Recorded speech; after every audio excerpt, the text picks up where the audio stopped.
Hey, everybody on Facebook land. We're getting ready to start the Mercedes Wilson Show on Power 96.5. Tag your friends. Tell them to come on in.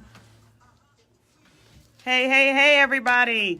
This is Mercedes Wilson on the Mercedes Wilson Show. Thank you so much for tuning in. Listen, we got a great show for you today. I have my guest, the famous. Oh, wow. Famous. Jerrell Mason. Oh, wow. That's a lot. That's a lot on there. Right. We got some good stuff to talk about, though. We got some really, really good stuff to talk about. So, thank you for coming in with me today. Thank you. All right, everybody. I have to say thank you to my girl Liz from Healing Hands by Liz for sponsoring this show tonight. And any questions during our show, please give us a call, 716-837-1112. Again, 837-1112. So let's get into it because I only have so much time with you. Okay. All right. Start out by giving us a little information about you. Who is Jerrell Mason? Well, right now, tonight, Jerrell Mason is a little nervous. But Don't be. So I grew up in Buffalo, New York, and I am an educator in Buffalo. So I am the program director of the HEOP program at Niagara University. Mm-hmm. And essentially, the reason I got into that is because I wanted to help, people like myself and young people trying to make it through school, first-generation students. Right. And trying to be involved in the community. So I feel like I'm just, I'm basically the person that I want to pull as I climb, if that makes sense. Right. And I love that. Pull as you climb. So last year, you put out a CD, All Things Work Together. And we'll talk about that in the second half of the show. But I just have to say, everybody, if you missed this CD last year, do not miss it this year. I promise you, you will be blessed. And it's a CD that you can listen to all year round. Yes. Right? So Jerrell's going to give us the scoop on that on the second half. But for now, there's been so many, I've been, watching on Facebook Live, there's been so many leaders in today's church and pastors that have had the question of what is the hang up between millennials and today's church, right? And I have to say that I think millennials get a bad rep. So Jerrell is going to help us break it down, and he's the perfect person because he deals with them every day, and they seem to love you. Yeah. Sometimes it depends on the day. Sometimes they don't love me as much, but I'm fine with that. Good cop, bad cop. Sometimes it's good. Sometimes it's good enough. All right. So give us a little background on yourself when it comes to being in the church. Okay. So I want to say I grew up in church as a young person, but there was a span of time, maybe around the age of like 11, I want to say 10 to maybe about 19 that I was out of the church. So, I started off my mom bringing me every day faithfully. And my mom was a worship leader. She was an usher. She was on the first aid guild or whatever they called it back then. Yep. She was a choir director. She did all that stuff. So she raised me in there, in church, and it kind of stuck with me. But, after she stopped going for a little bit, I stopped going, obviously. Right. So I got back into church in college. It was actually one of my college friends that asked me to come with him. And I remember I was like 19 or 20, and he took me, and it was Mount Olive in Lackawanna. And so I want to say maybe 3 weeks later, I ended up joining the church. And I was there for maybe 4 or 5 years. Okay. And that's what kind of got me back into it, back involved in church. Okay. Now, give us a little, I want to say that in our country right now, not only talking about church, you look at politics, you look at jobs, you look at anything, there seems to be kind of like an uprising of the millennials saying, hey, we want our time. Right. Share. Exactly. You know what I'm saying? Teach us some things, give us some nuggets, and let us kind of go with it. Mm-hmm. Can you talk a little bit about what you hear from the millennials that you work with, the folks that you work with? Right. Well, I think it's like a twofold thing. So I often kind of have to pull my students in, like, all right, then you get a little ahead of yourself, because a lot of millennials, they want that glory after the fact. They want to be respected, and they want to be known for their talents and their gifts. But sometimes they don't understand that you have to put the work in order to get there. Right. However, they're screaming because they want to be heard, and it's kind of like the same scenario, like, children aren't supposed to be heard. in a sense. And so Right. we've grown up hearing that so much to where we feel like our voices pretty much, they don't matter. Right. And so what I do with my students is I try to empower them and let them know that your voice does matter. And How do you empower them, though? I force them to answer their own questions sometimes. Uh-huh, So if you're asking, how do I do this? I make you do your own research. Instead of me just giving you the answer or me telling you this is what major you should be, this is how many classes you should take, this is where you should live, this is what job you should apply for. I'm going to ask you, what do you want? How do you think you can get there? And then if you don't have the skill set to get there, it's my job to get you that skill set. Right. But, right. you know, I'm tough because someone was tough on me, and that's what got me out of being lazy and having someone answer all the questions for me. Right. That's really good, and you're giving them a chance to be hands-on. Right. You know what I'm saying? So that probably makes them back down a little bit, because how you said they want the glory, right? But then when you got to do the work, it's like, well, hold on a minute. Exactly. But it's also building their confidence. Right. So right. I did a study on something called imposter syndrome, which is basically a lot of young people, particularly young people of color, they feel like they deep down they can't accomplish the things that they want to accomplish, so they intentionally fail so that way they don't have to fail in front of everyone else and basically seem like, okay, I tried but I couldn't do it. Right. As kind of like self-sabotage. Exactly. So it's easier to say, you know what, I chose to drop out of school as opposed to I was kicked out of school because I couldn't swing it when it came to the grades. Okay. So my job is to build their confidence, and to kind of teach them that you are capable, you are strong, you can endure more than this, you can keep going. And so it does take a little while for them to convince themselves, but it's very possible if you have someone that's diligent and that's willing to work with them. Right. Do you think that translate into today's church? How do you think young people are kind of left out, or do you think they're kind of left out in the church? Honestly, I would say it depends on the leader in the church. But in a lot of cases, a lot of young people do feel left out because they feel like they have to either adhere to what has always been. So, the same routine, the same way, my mom did it this way, my father did it this way, so I have to do it this way only. Right. And so it makes them feel ostracized out as though what they have to offer or their thoughts or vision doesn't apply into what today's church is looking for. Right. And so it's like they want the young people, but they don't want them to contribute anything that goes against what they knew when they were growing up. Right. But everything's going to be evolving, so they have to kind of be more open-minded. Not accepting any old thing in the church, because I feel like, you definitely have to have a standard. Right. However, you have to kind of check yourself, like, is that standard your personal preference? Or is it that, this young person has a great idea and it may help build the church or bring more young people into the church? And so even something as simple as, like, Christian rap music, that was like a huge thing. I remember when Kirk Franklin was like, nah, don't play Kirk Franklin. Like, you know what I'm saying? Right. And now it's like... He got beat up. Exactly. So now it's like everyone's playing Kirk Franklin, right? Right. And even today's gospel is, it goes far beyond what Kirk was doing. But it's one of those things that you have to be open to what the young people have to offer. And if you shut them down or you're just preaching at them and telling them this is how you have to do it, this is how I did it, they're going to automatically shut down and they're going to, dismiss what you're saying, basically. Right. So where do you think succession plays a part in this? Because I know with some of the battle is exactly what you said, but young people saying, okay, so when are you going to pass it to me? Right. At what point? What advice would you give to leaders and pastors on how they can develop a succession plan that involves the young people? It's funny. Someone told me if you want to kind of analyze the growth of a church, look at their youth and the population of their youth. And so obviously you want someone to kind of pick up the mantle and keep it going after you're gone. But in a lot of cases, there's a lot of leaders that they run things in particular ways because it's what works for them, not realizing that this was built to kind of keep going after you. Right. And so kind of training up the young person and keeping them close and not just having the young person that is the most liked or the most known or the young person that can sing. And that's where I feel like a lot of the issue is that because it's more so the people in the front that they get raised up, even if maybe that's not necessarily for them. And so there may be a young person that sits in the back of the church that doesn't talk much, but that may be the one to carry on after you. So you kind of have to open up your horizons.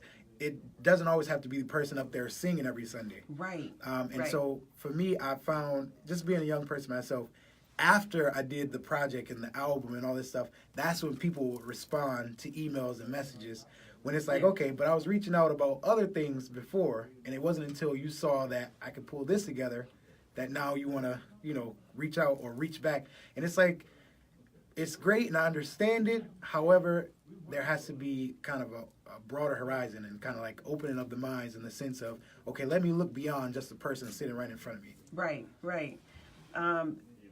Another thing that I've heard is there's actually one of my favorite pastors out of Lockport. He was talking about putting together a panel.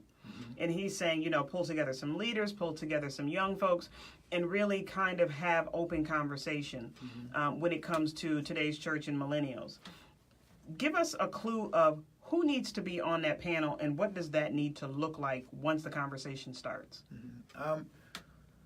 Well, to me, who needs to be on the panel kind of varies. So you always want to have someone that's on your same level. So another young person, as well as someone that, can look up to whatever that youth is, as well as someone who's been where you're trying to go. Right. But the difference is that if you're sitting in front of me with a 3-piece suit on, a top hat, a cane, 15 Bibles, and using all this jargon that I can't understand, then I'm automatically going to shut you out. Yeah. And so, to me, it just pretty much needs to be someone that's real and open. It's one thing to preach from up here and tell me how you are this big-time bishop or whatever the case may be, and this is what you need to do to be like me.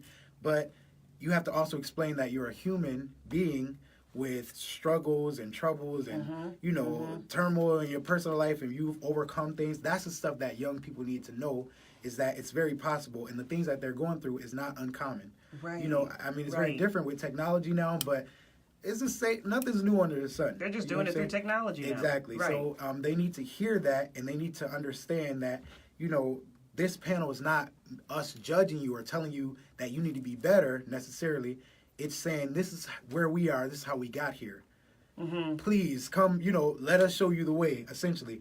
But it's easier to follow someone that's open and that, you feel respects you as much as you respect them. Right. But, when you have that, I'm in a suit and I'm a pastor, I wear, this collar, and anything below that is beneath me. And it's like, it's hard for young people to receive that and believe in what you're saying and faithfully come back every Sunday or every Wednesday for Bible study. You're right.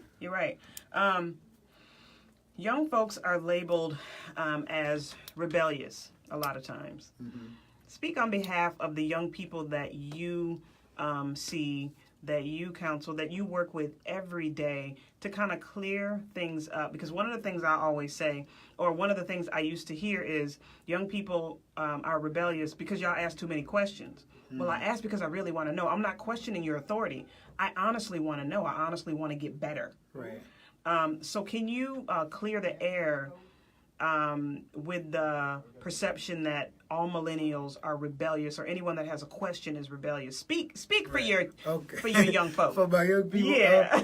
Well, let me start by saying, so I'm 27 years old, and so I am a young person. So I will honestly say that I may not move like most young people move. So, growing up, they used to call me grandpa and stuff. So I kind of so you're old soul. Yeah, I kind of move like a little bit of an old soul. So there are some young people who, they are being rebellious, but it comes from a certain place. And so what I've found is that I'm always able to get to the heart of, okay, what's your problem? And tell me, well, why do you feel like you have to say it in this way? Right. And so most of the time it's because they feel like they haven't been heard. So they're pushing for you to like hear them. And really it's more so misunderstanding. So a lot of young people feel misunderstood. So they run from the folks that they feel won't understand them. And then a lot of the older generation feels like, okay, they're just entitled. They want us to like do whatever they want us to do, and then that just be that. So it's really just a big misunderstanding. Right. And so for me, I try to, kind of meet with my students where they are and kind of ask them, okay, what is it that you need from me? How do we get you there? Right. And then I help them to see how, even though they may not mean their questions in a certain way, here's why it's being perceived that way. Have you ever considered this other side of it? So it's more so getting you know, the older generation and the younger generation to look on either side. This is why the older generation moves the way that they have moved. Right. And then this is why the younger generation is responding in that way. Right. Well, thank you for answering those. You're welcome. Right. So we're going to take a short break because we want to hear from our sponsors. Without our sponsors, this show would not be possible. So we're going to take a short break, and then we'll be back with Jerrell. Do not go anywhere because we get to hear his music, right? And we get to just talk music, y'all. Stay here on Facebook. We'll be right back.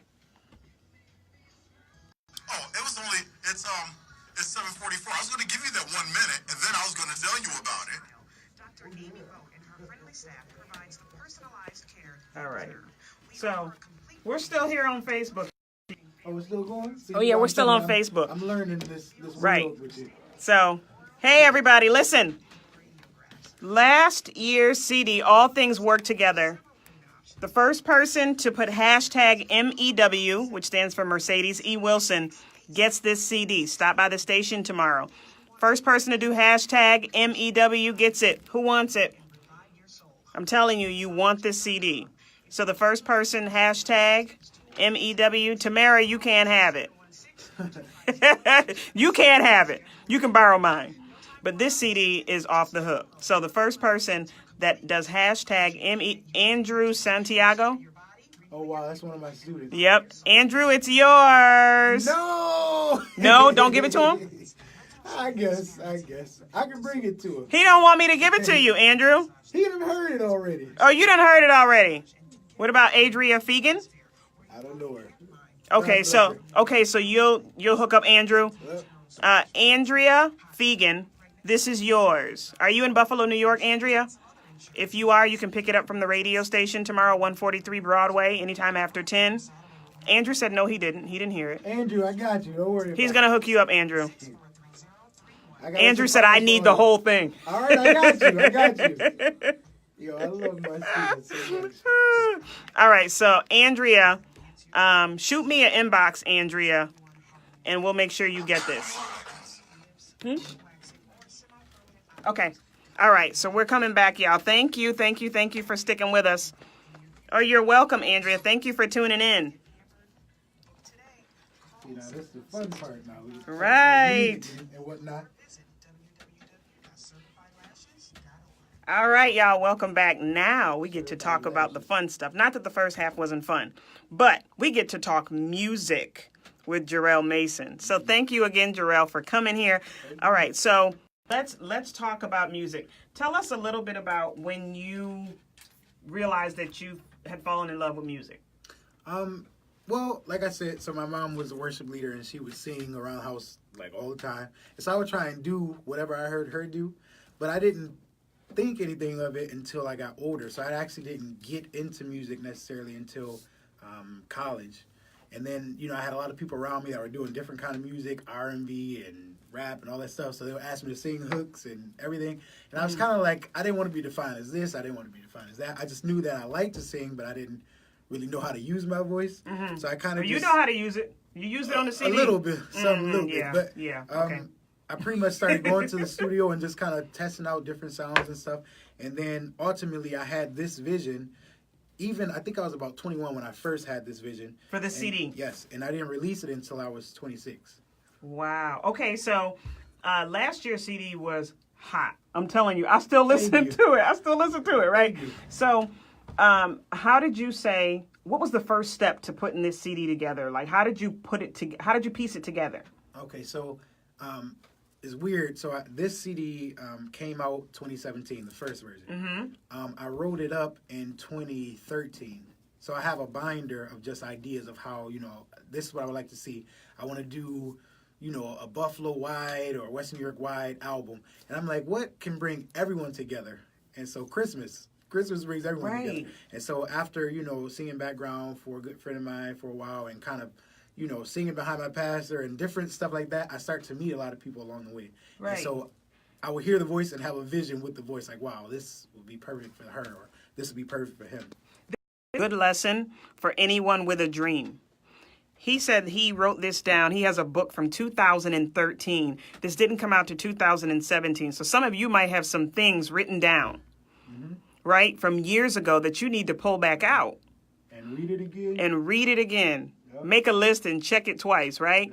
Yeah. Because this album is amazing. So Thank let's talk a little bit about the artists. How did you find these? I'm telling you, this lineup is crazy. Yeah, there's a lot of them. Yeah, and we get to hear a little bit of it, y'all, in a little bit. So stick with us. But how did you find the artist? Well, it's kind of weird. It's not even like I had to find them, because to me it's like we were all like this big melting pot of like Western New York family, right? So Winetta Hall McElveen, everybody knows as Mama Y. Mm-hmm. So she was the first person that I told, like, this is what I envisioned for you on this particular project. The first person I actually met about doing the project was Blair Troublefield, who was, the MD for the project as well as a co-producer. And then from there, Carrie Dobbs came into play. I love and so Carrie. It's Yeah. literally like we turned into a big family, and everyone knows each other's little quirky ways. So they know I'm very type A and very particular about how stuff is laid out. And so we pretty much, I showed them what I typed up, I mapped it out, and we recorded and mixed and mastered everything in about 4 months. It was very stressful. I lost 20 pounds. Blair was sick through it, and we just, honestly, we just made it happen. And so it was a dynamic team, and Blair and Carrie really was like my right hand when it came to that. And so Blair had certain suggestions too, and I'm like, wow, I didn't even think about that. Blair also wrote for some of the project as well. Wow. Same with Carrie and so many others. It was this CD is so well put together that is crazy. Thank I'm you. so serious. I'm so serious. What do you want folks to know and get from this CD? Well, most importantly is the message behind the album. So it's called All Things Work Together. And I had a few different reasons for that, but obviously the scripture, but as well as like there was, over 35 or 40 of us that literally worked together on this project. But this project I used to give back to homelessness in the Western New York area. Yep. 3 different charities. And it started with me going through college as a homeless student. And so when I say all things work together, I'm thinking back to that time in my life. And so the night I released this album, like literally like right before we walked out and everyone sang their songs, it was like a big tear fest. I don't know if everybody else was crying, but I know I was. Just because like, the journey that it took to get to this point. Yeah, this was real. And no one really knew the backstory to it. And I didn't really put it out there, but that's how it came together. And from this project, the first project, we were able to donate thousands and thousands of dollars into our community. We paid every artist, every musician. We pulled in engineers and local people. So this is like local artists that we pulled in. This is for real, for real. And then from there, we donated a couple thousand to the community missions in Niagara Falls, the House of Mercy in Rochester, as well as the City Mission in Buffalo. Wow. Okay, so everybody, I have you really quick. In a couple of minutes, we are going to listen to snippets of a couple of songs. So if you are on Facebook, go to power965radio.com so you can hear it streaming, because you won't be able to hear here on Facebook, but you will be able to hear on the radio. So before we hear the first song, give us a funny experience or some memorable experience from the studio time. Come on, put somebody out there. Okay, well, I hope I don't get in no trouble. But for me, the most memorable stuff from this project was working with people that I had heard about for years. Like, like Mama Y, Connie Matthews, who's actually my supervisor at Niagara for like 2 years. So be careful. I know. So, working with these people that have been singing for 40 plus years and kind of seeing them walk into a studio and getting kind of nervous, especially Mama Y. She was like super nervous, which shocked me because this lady can get up and sing anything. Right. But, what I really took away from it is that they were very humble in the sense that they let this young kid to them kind of direct what it was my vision was. Right. And so Mama Y actually stopped the session and said, listen, if this is not, going with your vision, tell us. And that's okay. This is your project, so make sure that you feel open enough to say.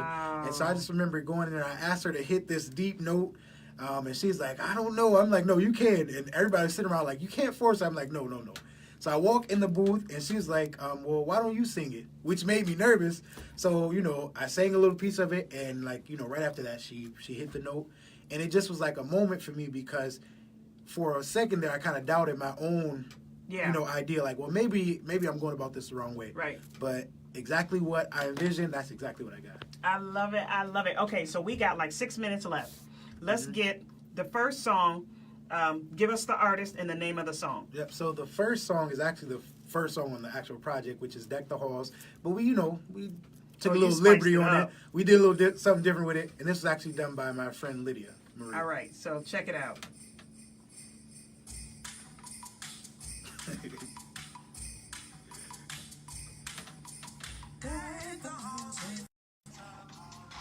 Power965radio.com if you want to hear it.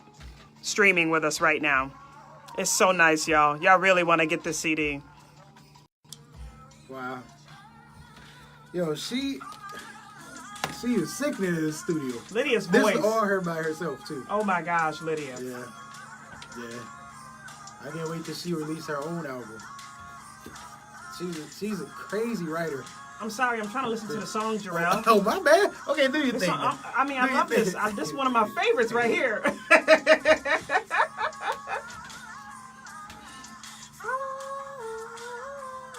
All right, here you hitting a little soprano note. I love this. I love it.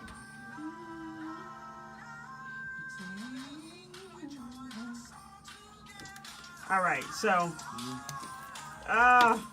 that was my girl. Okay, Yeah, so like we're going to get to the next one, which is track 16 on the new All Things Work Together album, this year's album. The special edition. Who's this? So this originally was recorded by Carrie Dobbs and her sisters, Ava. Yeah. But I asked Serena to do it, Serena Young. So this lady took this song and just did something totally different with it. And so I just let her run free.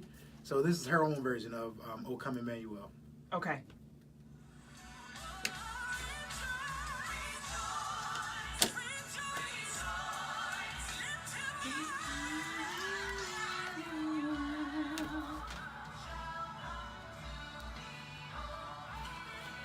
These are people that, like, you do It's not just want to crazy. stand next to in the studio. Like, No? yo, Serena and her and Mama Y recorded a song in like 15 minutes.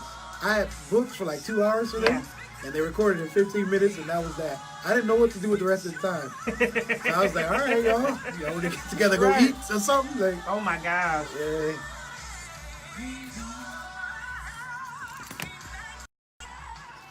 Hashtag MEW for the new All Things Work Together CD.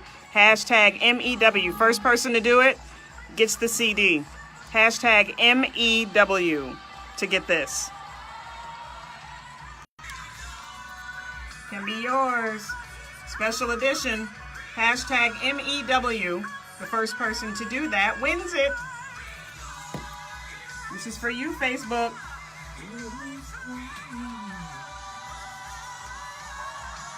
I want to keep playing. But we gotta go. Terry Thomas. Terry Thomas, you won. Do you know Terry Thomas? Maybe if I saw the face, I don't know. Okay, we'll check it out. All right, Terry, you got it. Okay, so everybody else,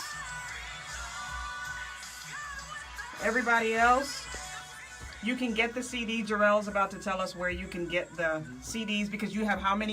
With this, I wanted to, when I said special edition, I really wanted to keep it like something that was exclusive.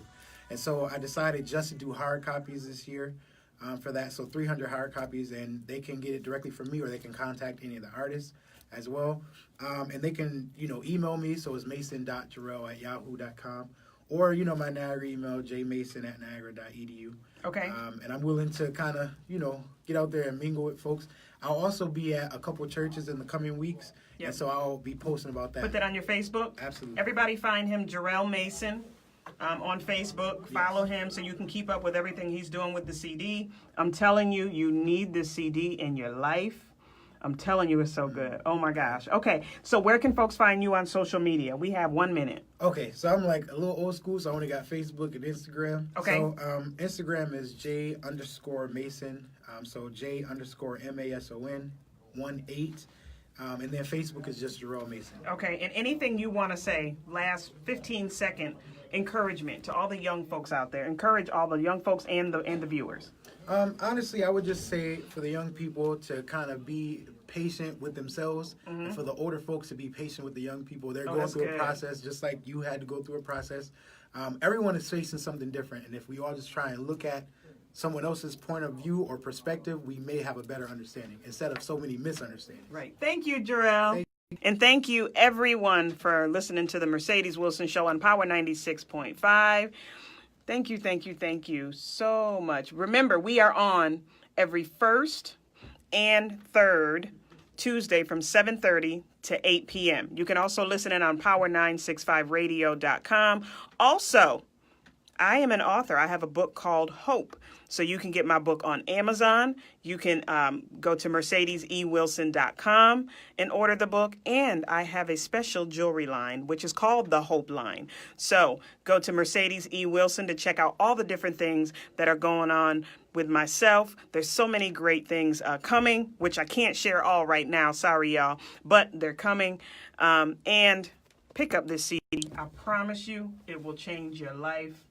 Jerrell, thank you. Thank you to all the artists that took the time to bless our lives. Yes. And we'll talk to you next time.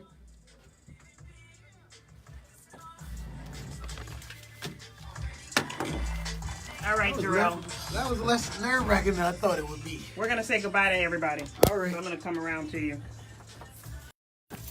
Uh-oh. I'm dropping stuff, y'all. All right. All right, y'all. Jerrell, we enjoyed you. Thank you. Thank you. Y'all watch out for this one. Oh, Lord. Great stuff. Thank you so much. Get his CD. Where's it at? Congratulations to our 2 winners. I'll be in touch. Bye, everybody.